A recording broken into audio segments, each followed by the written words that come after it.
Now we are going to describe the scope of ecology. As Earth is diverse in its form, there are different habitats of living organisms which exist on Earth. It means there are different environments in which organisms live. It means organisms also differ from one another, and they are adapted to live in different environments. Studying of these organisms in different environments, their interaction, their relationships are important, because there are physical and chemical surroundings which are important, which support their life of those organisms.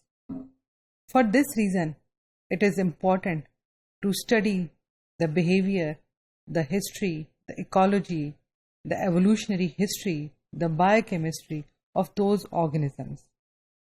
For this, we usually divide the ecology into various categories.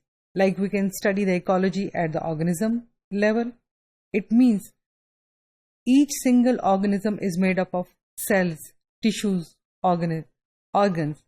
It means a biologist can be interested, or the cell biology deals with the study of responses of cells, which usually describe the mechanism of survival of that organism. It means different type of organisms which are living in different physical and chemical surroundings. They are having same type of cells, but they are responding in a different way.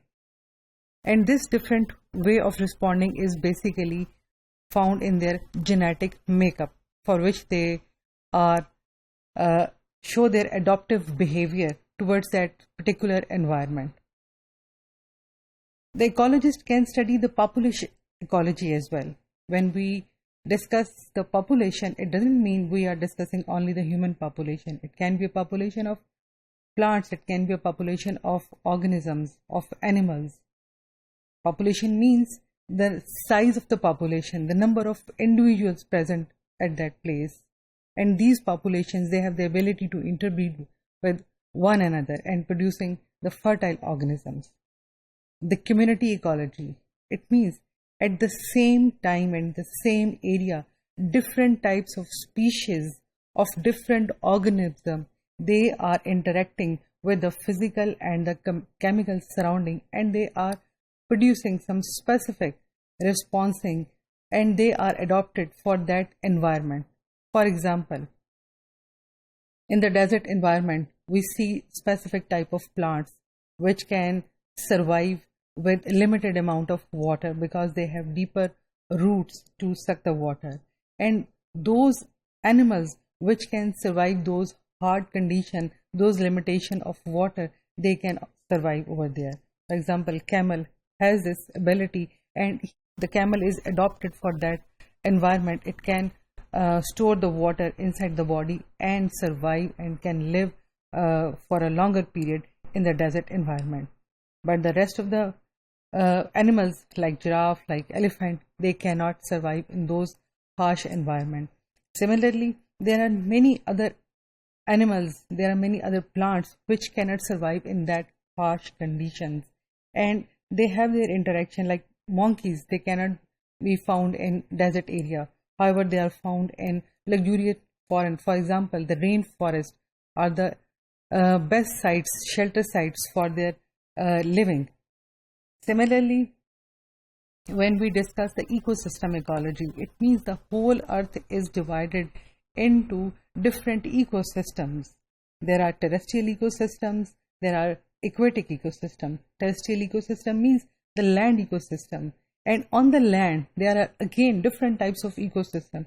Each ecosystem has its boundaries, each ecosystem has its characteristic features, each ecosystem has its specific flora and fauna, and they are interacting with one another. They are cycling their materials within the ecosystem. So the ecosystem is living. While the aquatic ecosystem, the marine ecosystem or the ocean ecosystem, it is more salty ecosystem. So animals which are adopted to withstand with that salty or saline water, they can survive in that marine ecosystem.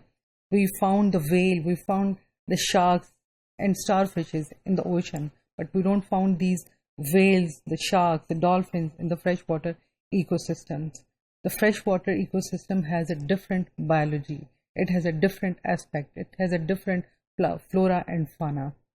So every ecosystem has its limitation, has its boundaries, but these ecosystems and their communities, they are not sharply divided from one another. They are at some places intermingle or interchange, or there is a transition between one ecosystem and into another ecosystem. Same is with the case of population and community. There is one community dominant in one ecosystem, there is one population dominating in one ecosystem, and slightly when there is a shift towards the second ecosystem, towards another ecosystem, there is a transition zone where both type of communities, both type of populations, they have the capacity to survive, but to some extent they cannot enter into the other one.